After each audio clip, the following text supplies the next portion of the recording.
ನಮಸ್ತೆ ವೀಕ್ಷಕರೇ, ಸೌಮ್ಯ ನ್ಯೂಸ್ ಕನ್ನಡಕ್ಕೆ ಸ್ವಾಗತ. ನಾನು ಸೌಮ್ಯ ರೆಡ್ಡಿ.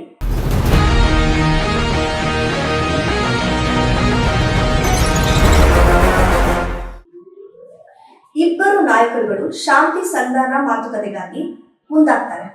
ಈ ಮಾತುಕತೆ ಒಪ್ಪಂದ ನಡೆಯುವ ಮೊದಲೇ ಮುರಿದು ಬೀಳುತ್ತೆ. ಉಕ್ರೇನ್ನ ಅಧ್ಯಕ್ಷ ಜೆಲೆನ್ಸ್ಕಿಯನ್ನ ಟ್ರಂಪ್ ಶ್ವೇತಭವನದಿಂದ ಹೊರಗೆ ಹಾಕ್ತಾರೆ. ಆ ಟ್ರಂಪ್ ನಡೆದುಕೊಂಡಂತಹ ರೀತಿ ಜಾಗತಿಕ ಮಟ್ಟದಲ್ಲಿ ಇವತ್ತು ಚರ್ಚೆಗೆ ಗ್ರಾಸವಾಗಿದೆ. ಯಾಕೆಂತಂದ್ರೆ ಜೆಲೆನ್ಸ್ಕಿ ತೋರಿದಂತಹ ದಿಟ್ಟತನ, ಟ್ರಂಪ್ ಅನ್ನ ಎದುರಿಸಿದ ರೀತಿ, ಟ್ರಂಪ್ ಅವರನ್ನ ಪ್ರಶ್ನಿಸಿದ ರೀತಿ ಇವತ್ತು ಎಲ್ಲೆಡೆ ಮೆಚ್ಚುಗೆಗೆ ವ್ಯಕ್ತ ಆಗ್ತಾ ಇದೆ. ಈಗ ಒಂದು ರೀಕ್ಯಾಪ್ ಅನ್ನ ನೋಡ್ಬಿಡೋಣ. ಅವತ್ತು ಅಮೆರಿಕದ ಶ್ವೇತಭವನದ ಓವೆಲ್ ಕಚೇರಿ, ಅಲ್ಲಿ ಅಮೆರಿಕದ ಅಧ್ಯಕ್ಷ ಡೊನಾಲ್ಡ್ ಟ್ರಂಪ್ ಹಾಗೂ ಉಪಾಧ್ಯಕ್ಷ ಜೆಡಿ ವ್ಯಾನ್ಸ್ ಇರ್ತಾರೆ. ಸಂಧಾನವನ್ನ ನಿರೀಕ್ಷೆ ಮಾಡಿ ಸಹಾಯವನ್ನು ಬೇಡಿಕೊಂಡು ಉಕ್ರೇನ್ನ ಅಧ್ಯಕ್ಷ ವ್ಲಾಡಿಮಿರ್ ಜೆಲೆನ್ಸ್ಕಿ ಅಮೆರಿಕಕ್ಕೆ ಬರ್ತಾರೆ. ಅವರನ್ನ ಅಧಿಕೃತವಾಗಿ ಬರಮಾಡ್ಕೊಳ್ತಾರೆ. ಆ ನಂತರ ನಡೆದಂತಹ ಮಾತುಕತೆ ಇದೆಯಲ್ಲ, ಅದು ನಮ್ಮ ಕರ್ನಾಟಕದ ಭಾಷೆ ಹೇಳೋದಾದ್ರೆ, ರಾಜಕೀಯ ಭಾಷೆ ಹೇಳೋದಾದ್ರೆ ಜಟಾಪಟಿ ವಾಗ್ಯುದ್ಧ ನಡೆಯುತ್ತೆ.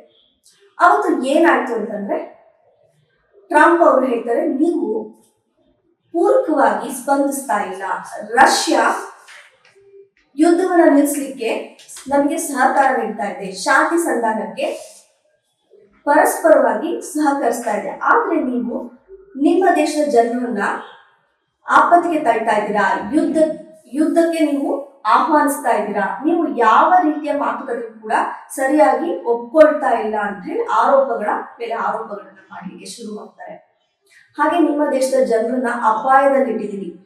ಸ್ಟುಪಿಡ್ ಅಧ್ಯಕ್ಷ ಜೋ ಬೈಡನ್ ಅವರು ನಿಮ್ಗೆ 500 ಕೋಟಿ ಸಹಾಯ ಹಸ್ತವನ್ನ ನೀಡಿದ್ರು, ಆದ್ರೆ ನೀವು ಅದನ್ನ ಯಾವುದನ್ನು ಕೂಡ ಸ್ಮರಿಸ್ತಾ ಇಲ್ಲ ಅಂತ ಹೇಳಿ ಆರೋಪಿಸಿದ್ರು. ಆಗ ಜೆಲೆನ್ಸ್ಕಿ ಇವೆಲ್ಲ ಮಾತನ್ನ ಕೇಳಿಸ್ಕೊಳ್ತಾ ಇದ್ರು. ಒಂದೇ ಸಲ ಸಿಡಿದ್ ಬಿದ್ರು. ನಿಮ್ಮ ಯಾವ ಮಾತನ್ನು ನಾವು ಒಪ್ಕೊಳ್ಳೋದಿಲ್ಲ ಅಂತ ಹೇಳಿ ದಿಟ್ಟ ನಿಲುವಿನಿಂದ ಅಮೆರಿಕ ಅಧ್ಯಕ್ಷ ಡೊನಾಲ್ಡ್ ಟ್ರಂಪ್ ಅವರ ಮಾತನ್ನ ಧಿಕ್ಕರಿಸಿದ್ರು. ನಾವು ನಿಮ್ಮ ಮಾತನ್ನು ಒಪ್ಕೊಳ್ಳೋದಿಲ್ಲ, ನೀವು ಯಾರ ಪರವಾಗಿದ್ದೀರಿ ಅನ್ನುವಂತಹ ಪ್ರಶ್ನೆಯನ್ನ ಎತ್ತಿದ್ರು, ಧ್ವನಿಯನ್ನ ಎತ್ತಿದ್ರು. ನೀವು ಎರಡೂ ದೇಶಗಳಿಗೂ ಒಪ್ಪುವಂತಹ ರಾಜಿ ಸಂಧಾನ ಸೂತ್ರವನ್ನು ಮುಂದಿಡದೆ ಕೇವಲ ರಷ್ಯಾ ಪರವಾಗಿ ನಿಲುವನ್ನು ತಳಿತಾ ಇದ್ದೀರಾ.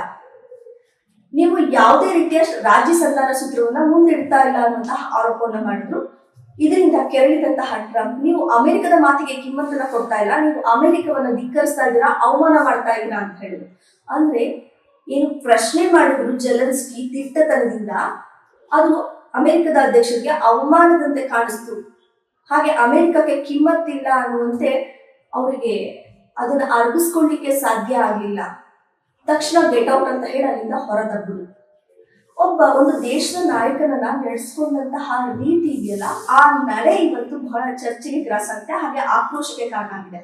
ಈ ಐರೋಪ್ಯ ರಾಷ್ಟ್ರಗಳೆಲ್ಲ ಈಗ ಜೆಲೆನ್ಸ್ಕಿನ ಹೀರೋ ತರ ನೋಡ್ತಾ ಇದ್ದಾರೆ. ಯಾಕೆಂತಂದ್ರೆ ಜೆಲೆನ್ಸ್ಕಿ ಆ ರೀತಿ ದಿಟ್ಟವಾಗಿ 40 ವರ್ಷದ ಯುವಕ ಒಬ್ಬ ಬಲಿಷ್ಠ ರಾಷ್ಟ್ರದ ನಾಯಕನ ಮಾತನ್ನ ಪ್ರಶ್ನಿಸ್ತಾರೆ ಅಂದ್ರೆ ಇದು ಅವರೆಲ್ಲರೂ ಕೂಡ ಸಾಕಷ್ಟು ಮೆಚ್ಚುಗೆಯ ವಿಚಾರ.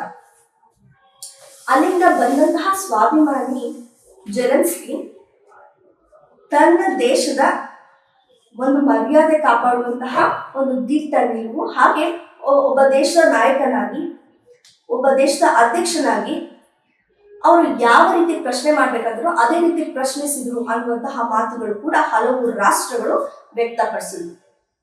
ಈಗ ಟ್ರಂಪ್ ತನ್ನ ಸಣ್ಣತನವನ್ನ ತೋರಿದ್ರು ಅಂತ ಹೇಳಿ ಜಗತ್ತಿನ ಮುಂದೆ ಬಟಾ ಬಯಲಾಯಿತು. ಯಾಕೆಂತಂದ್ರೆ ಒಂದು ದೇಶದ ನಾಯಕರನ್ನ ಕರ್ಸ್ಕೊಂಡಾಗ ಅವ್ರ ಜೊತೆ ಹೇಗೆ ನಡ್ಕೊಳ್ಬೇಕು, ಯಾವ ರೀತಿ ಶಾಂತಿಯುತವಾಗಿ ಸೌಜನ್ಯದಿಂದ ನಡೆಸ್ಕೊಳ್ಬೇಕು ಅನ್ನೋದನ್ನ ಟ್ರಂಪ್ ಮರ್ತೋಗ್ಬಿಟ್ರು ಅನ್ಸುತ್ತೆ. ಹೀಗಾಗಿ ಟ್ರಂಪ್ ಇಲ್ಲಿ ವಿಲನ್ ಆದ್ರು. ಜೆಲೆನ್ಸ್ಕಿ ದಿಟ್ಟತನದಿಂದ ಅಂತಹ ಒಂದು ಬಲಿಷ್ಠ ರಾಷ್ಟ್ರದ ಅಧ್ಯಕ್ಷರ ಮಾತನ್ನ ಪ್ರಶ್ನೆ ಮಾಡೋದ್ರ ಮೂಲಕ ಈಗ ಐರೋಪ್ಯ ರಾಷ್ಟ್ರಗಳಿಗೆ ಹೀರೋ ಅನ್ಸ್ಕೊಂಡಿದ್ದಾರೆ. ಅಲ್ಲಿಂದ ಹೊರಬಂದಂತಹ ಜೆಲೆನ್ಸ್ಕಿ ಬ್ರಿಟನ್ ಹಾಗೂ ಯುರೋಪ್ ದೇಶಗಳಿಗೆ ಭೇಟಿಯನ್ನ ಕೊಟ್ಟರು. ಅಲ್ಲಿ ಈಗ ಎಲ್ಲಾ ರಾಷ್ಟ್ರಗಳು ಕೂಡ ಜೆಲೆನ್ಸ್ಕಿಗೆ ಸಹಾಯ ಹಸ್ತವನ್ನ ನೀಡ್ತಾ ಇದ್ದಾರೆ. ಈಗಾಗಲೇ ಬ್ರಿಟನ್ ಮತ್ತು ಇಂಗ್ಲೆಂಡ್ 27,000 ಕೋಟಿ ರೂಪಾಯಿ ಸಾಲ ಕೊಡ್ಲಿಕ್ಕೆ ಮುಂದಾಗಿದೆ. ಇಲ್ಲಿ ಬಂತು ನೋಡಿ ಟ್ರಂಪ್ಗೆ ನಿಜವಾದ ಅಹಂಕಾರಕ್ಕೆ ಪೆಟ್ಟು. ಹಾಗಾಗಿ ಈಗ ವಿಶ್ವದ ಹಲವು ರಾಷ್ಟ್ರಗಳ ಮೇಲೆ ತಮ್ಮ ಟ್ಯಾಕ್ಸ್ ಸಮರವನ್ನ ಸಾರಿದ್ದಾರೆ. ಕರ್ನಾಟಕದ ಭಾಷೆಯಲ್ಲಿ ಹೇಳೋದಾದ್ರೆ ನಟ್ಟು ಬೋಟು ಟೈಟು ಕಾರ್ಯಕ್ರಮವನ್ನ ಟ್ರಂಪ್ ಶುರು ಮಾಡ್ಕೊಂಡಿದ್ದಾರೆ. ಕೆನಡಾ, ಮೆಕ್ಸಿಕೋ, ಚೀನಾ ದೇಶದ ಮೇಲೆ ಆಮದು ಸುಂಕವನ್ನ ಹೆಚ್ಚಳ ಮಾಡಲಿಕ್ಕೆ ಮುಂದಾಗಿದ್ದಾರೆ. ಹಾಗೆ ಈಗ ಭಾರತದ ಮೇಲೆ ಕೂಡ ಪರಸ್ಪರ ತೆರಿಗೆ ಅಂತ ಹೇಳಿ ಬೇರೆ ದೇಶಗಳು ನಮಗೆ ಅನ್ಯಾಯವನ್ನು ಎಸಗ್ತಾ ಇವೆ ಟ್ಯಾಕ್ಸ್ ವಿಚಾರದಲ್ಲಿ. ಅವ್ರು ಎಷ್ಟು ಟ್ಯಾಕ್ಸ್ ಅನ್ನ ವಿಧಿಸ್ತಾರೋ ನಮ್ಮ ರಾಷ್ಟ್ರ ಕೂಡ ಅವರ ಉತ್ಪನ್ನಗಳ ಮೇಲೆ ಆಮದು ಮಾಡ್ಕೊಳ್ಳುವಾಗ ಹಾಗೆ ನಾವು ಪರಸ್ಪರ ತೆರಿಗೆನ ವಿಧಿಸ್ತೀವಿ. ಈಗಾಗಲೇ ಏಪ್ರಿಲ್ 2ನೇ ತಾರೀಕಿಂದ ಈ ಒಂದು ಪರಸ್ಪರ ತೆರಿಗೆ ಚಾಲ್ತಿಗೆ ಬರುತ್ತೆ. ಇದನ್ನ ಕೂಡ ಘೋಷಣೆ ಮಾಡಿದ್ದಾರೆ. ಇನ್ನು ಉಕ್ರೇನ್ ದೇಶದ ವಿರುದ್ಧ ಅಕ್ಷರಶಃ ಮುರಿದು ಬಿದ್ದಿರುವಂತಹ ಟ್ರಂಪ್ ಈಗ ತನಗಾಗಿರುವಂತಹ ಅವಮಾನವನ್ನ ಸೇಡ್ ತೀರ್ಸ್ಕೊಳ್ಳಿಕ್ಕೆ ಮುಂದಾಗಿದ್ದಾರೆ. ಜೆಲೆನ್ಸ್ಕಿ ಯಾಕೆ ಇಲ್ಲಿ ಹೀರೋ ಅನ್ಸ್ಕೊಳ್ತಾರೆ ಅಂತಂದ್ರೆ ಹಲವು ದೇಶಗಳಿಗೆ ಟ್ರಂಪ್ ರೀತಿ ನೀತಿಗಳನ್ನ ಎದುರಿಸಲಿಕ್ಕೆ ಪ್ರಶ್ನೆ ಮಾಡಲಿಕ್ಕೆ ಸಾಧ್ಯ ಆಗಿರ್ಲಿಲ್ಲ. ಟ್ರಂಪ್ ಬಂದ ನಂತರ ಅವ್ರು ತೆಗೆದುಕೊಂಡಂತಹ ರೀತಿ ನೀತಿಗಳು ಏನು ಪಾಲಿಸಿಗಳು ತಗೊಂಡ್ಬಂದ್ರು ಅದನ್ನ ಯಾವ ದೇಶಗಳು ಕೂಡ ಧಿಕ್ಕರಿಸಲಾಗದೆ ಅದೊಂದು ರೀತಿ ಬಿಸಿ ತುಪ್ಪ ಆಗಿತ್ತು. ಅದನ್ನ ಜೆಲೆನ್ಸ್ಕಿ ಪ್ರಶ್ನೆ ಮಾಡೋ ಮೂಲಕ ಹಲವು ರಾಷ್ಟ್ರಗಳ ಅಸಮಾಧಾನವನ್ನ ತಣಿಸಿದ್ದಾರೆ ಅಂತಾನೆ ಹೇಳ್ಬೋದು. ಹಾಗಾಗಿ ಈಗ ಜೆಲೆನ್ಸ್ಕಿ ಹಲವು ರಾಷ್ಟ್ರಗಳ ಕಣ್ಣಿಗೆ ಹೀರೋ ಆಗಿದ್ದಾರೆ. ಇನ್ನು ಟ್ರಂಪ್ ಶಾಂತಿಯುತನಾಗಿ ಕೆಲಸ ಮಾಡದೆ ರಷ್ಯಾ ಪರವಾಗಿ ನಿಂತಿದ್ದಾರೆ ಅನ್ನೋದನ್ನ ಮತ್ತೊಮ್ಮೆ ಸ್ಪಷ್ಟಪಡಿಸ್ತಾ ಇದ್ದಾರೆ. ಯಾಕೆಂತಂದ್ರೆ ಯಾವ ದೇಶದ ಜೊತೆ ರಾಜಿ ಸಂಧಾನ ನಡಿಬೇಕಾಗಿತ್ತು ಅದಕ್ಕಿಂತ ಮುಂಚೆ ಸೌದಿ ಅರೇಬಿಯಾದಲ್ಲಿ ಒಂದು ನಿಯೋಗದ ಮಾತುಕತೆ ನಡೆಯುತ್ತೆ. ಅದರಲ್ಲಿ ರಷ್ಯಾ ಹಾಗೂ ಅಮೆರಿಕದ ನಿಯೋಗದ ನಡುವೆ ಒಂದು ಮಾತುಕತೆ ನಡೆಯುತ್ತೆ. ಆ ಒಂದು ಮಾತುಕತೆಯಲ್ಲಿ ಜೆಲೆನ್ಸ್ಕಿ ಹಾಗೂ ಐರೋಪ್ಯ ರಾಷ್ಟ್ರಗಳಿಗೆ ಆಹ್ವಾನವನ್ನ ಕೊಟ್ಟಿರೋದಿಲ್ಲ. ಇದ್ರ ಬಗ್ಗೆ ಜೆಲೆನ್ಸ್ಕಿ ಕೂಡ ನಮಗೂ ಆಹ್ವಾನವನ್ನ ಕೊಡಿ, ನಾವು ಈ ಒಂದು ಮಾತುಕತೆಯಲ್ಲಿ ಪಾಲ್ಗೊಳ್ಬೇಕು ಅನ್ನುವಂತಹ ಒಂದು ಬೇಡಿಕೆನ ಇಟ್ಟಿರ್ತಾರೆ. ಆದ್ರೆ ಟ್ರಂಪ್ ಇದನ್ನ ನಿರಾಕರಿಸಿರ್ತಾರೆ. ಈ ಅಸಮಾಧಾನ ಕೂಡ ಜೆಲೆನ್ಸ್ಕಿ ಅವರಿಗೆ ಇತ್ತು. ಹಾಗೆ ಎರಡು ರಾಷ್ಟ್ರಗಳ ನಡುವಿನ ಯುದ್ಧವನ್ನ ನಿಲ್ಲಿಸಬೇಕು ಅಂತಂದ್ರೆ ಎರಡು ರಾಷ್ಟ್ರಗಳಿಗೆ ಸಮಾನವಾದಂತಹ ಒಂದು ರಾಜಿ ಸಂಧಾನ ಸೂತ್ರವನ್ನ ಅಮೆರಿಕ ಅಧ್ಯಕ್ಷರಾಗಿ ಟ್ರಂಪ್ ಮುಂದೆ ಇಡಬೇಕಾಗಿತ್ತು. ಆದ್ರೆ ಅಮೆರಿಕ ಅಧ್ಯಕ್ಷರಿಗೆ ಏನು ಉಕ್ರೇನ್ ನಲ್ಲಿರುವಂತಹ ಹೇರಳವಾದ ಖನಿಜ ಸಂಪತ್ತಿದೆ ಅದ್ರ ಮೇಲೆ ಕಣ್ಣಿದೆ ಅನ್ನುವಂತಹ ಮಾತುಗಳು ಕೂಡ ಜಾಗತಿಕ ವಲಯದಲ್ಲಿ ಕೇಳಿ ಬರ್ತಾ ಇದೆ. ಯಾಕೆಂತಂದ್ರೆ ಈಗಾಗಲೇ ಸಾಕಷ್ಟು ಮಿಲಿಟರಿ ಸಹಾಯವನ್ನ, ಆರ್ಥಿಕ ನೆರವನ್ನ ಉಕ್ರೇನ್ ಯುದ್ಧಕ್ಕಾಗಿ ಈಗ ಅಮೆರಿಕ ನೀಡಿ ಬಂದಿತ್ತು. ಅದಕ್ಕೆ ಪ್ರತಿಯಾಗಿ ಒಂದು ಡೀಲ್ ಅನ್ನ ಮಾಡ್ಕೊಳ್ಬೇಕಾಗಿತ್ತು. ಆ ಡೀಲ್ ಅನ್ನ ಮಾಡ್ಕೊಳ್ಳೋದಕ್ಕೋಸ್ಕರನೇ ಜೆಲೆನ್ಸ್ಕಿ ಅಮೆರಿಕದ ಅಧ್ಯಕ್ಷರ ಜೊತೆ ಭೇಟಿ ಮಾಡಿದ್ರು. ಆದ್ರೆ ಈಗ ಆ ಡೀಲೇ ಮುರಿದು ಬಿದ್ದಿದೆ. ಹೀಗಾಗಿ ಈಗ ಮೂರನೇ ಮಹಾಯುದ್ಧ ನಡೆಯುವಂತಹ ಸನ್ನಿವೇಶ ಮತ್ತಷ್ಟು ಸನಿಹಕ್ಕೆ ಬಂದಿದೆ ಅಂತ ಹೇಳ್ಬೋದು.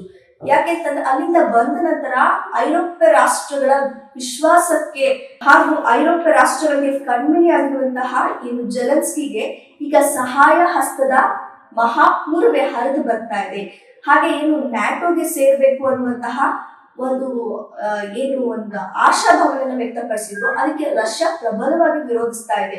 ಈಗ ನ್ಯಾಟೋ ರಾಷ್ಟ್ರಗಳು 30 ನ್ಯಾಟೋ ರಾಷ್ಟ್ರಗಳಿಂದ ಐರೋಪ್ಯ ರಾಷ್ಟ್ರಗಳು ಸೇರ್ ಮಾಡ್ಕೊಂಡಿರುವಂತಹ ಒಂದು ಒಕ್ಕೂಟ ಏನಿದೆ ಆ ಎಲ್ಲಾ ರಾಷ್ಟ್ರಗಳು ಕೂಡ ತಮ್ಮ ಬೆಂಬಲವನ್ನ ಜೆಲೆನ್ಸ್ಕಿಗೆ ಸೂಚಿಸ್ತಾ ಇರೋದ್ರಿಂದ ಫ್ರಾನ್ಸ್, ಜರ್ಮನಿ ಮತ್ತೆ ಚೀನಾ ಮತ್ತೆ ಇನ್ನೂ ಹಲವು ಬ್ರಿಟನ್ ದೇಶಗಳು ಜೆಲೆನ್ಸ್ಕಿ ನೆರವಿಗೆ ಬಂದು ತಮ್ಮ ಸೇನೆಯನ್ನು ಒದಗಿಸಿದ್ರೆ ಇದು ಮೂರನೇ ಮಹಾಯುದ್ಧಕ್ಕೆ ಕಾರಣವಾಗಬಹುದು ಅಂತ ಹೇಳಿ ವಿಶ್ಲೇಷಿಸಲಾಗ್ತಾ ಇದೆ. ಒಟ್ಟು ಅಮೆರಿಕ ಮಧ್ಯಸ್ಥಿಕೆ ವಹಿಸಿ ನಿಲ್ಲಿಸಬೇಕಾಗಿದ್ದಂತಹ ಒಂದು ಯುದ್ಧ ಈಗ 3 ವರ್ಷಗಳ ಕಾಲ ನಡೆದಿದೆ.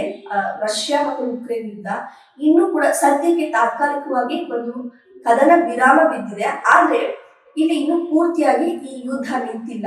ಈಗ ಈ ಮಾತುಕತೆ ಮುರಿದು ಬಿದ್ದಿರುವಂತಹ ಹಿನ್ನೆಲೆಯಲ್ಲಿ ಮತ್ತೆ ಮೂರನೇ ಮಹಾಯುದ್ಧ ಪರಮಾಣು ಯುದ್ಧನೇ ನಡೀಬಹುದು ಅಂತ ಕೂಡ ವಿಶ್ಲೇಷಿಸಲಾಗ್ತಾ ಇದೆ. ಈಗಾಗಲೇ ಹಲವು ರಾಷ್ಟ್ರಗಳ ವಿರುದ್ಧ ಟ್ಯಾಕ್ಸ್ ಸಮರ ಸಾರಿರುವಂತಹ ಟ್ರಂಪ್ ಮತ್ತೊಂದು ಕಡೆ ಹಲವು ರಾಷ್ಟ್ರಗಳಿಗೆ ಕೊಡ್ತಾ ಇರುವಂತಹ ಏನು ಸಹಾಯ ಹಸ್ತ ಇದೆ, ನೆರವನ್ನ ಯಾಕೆ ಕೊಡ್ಬೇಕು ಅದಕ್ಕೂ ಕೂಡ ಕತ್ತರಿ ಹಾಕಲಿಕ್ಕೆ ಮುಂದಾಗಿದ್ದಾರೆ. ಹಾಗೆ ನೇಷನ್ ಫಸ್ಟ್ ಉಳಿದಿದ್ದೆಲ್ಲ ನೆಕ್ಸ್ಟ್ ಅನ್ನುವಂತಹ ಒಂದು ನೀತಿ ಏನಿದೆ ಅದು ಕೂಡ ಹಲವು ರಾಷ್ಟ್ರಗಳಿಗೆ ಒಂದು ನುಂಗಲಾರದ ಬಿಸಿ ತುತ್ತಾಗಿದೆ. ಈ ಎಲ್ಲಾ ಕಾರಣಗಳಿಂದ ಟ್ರಂಪ್ ನಡೆ ಹಾಗೂ ಪಾಲಿಸಿಗಳು ಮತ್ತು ಭಾರತಕ್ಕೂ ಕೂಡ ಈ ಟ್ರಂಪ್ ನಿಲುವುಗಳೇನಿದೆ ಅದು ಕೂಡ ಮಾರಕವಾಗಿ ಪರಿಣಮಿಸ್ತಾ ಇದೆ. ಇನ್ನು ಮೂರನೇ ಮಹಾಯುದ್ಧಕ್ಕೂ ಕೂಡ ಟ್ರಂಪ್ನ ಒಂದು ನಿಲುವುಗಳು ಕಾರಣ ಆಗ್ತಾ ಇದೆ ಅಂತ ಹೇಳಿ ವಿಶ್ಲೇಷಿಸಲಾಗ್ತದೆ.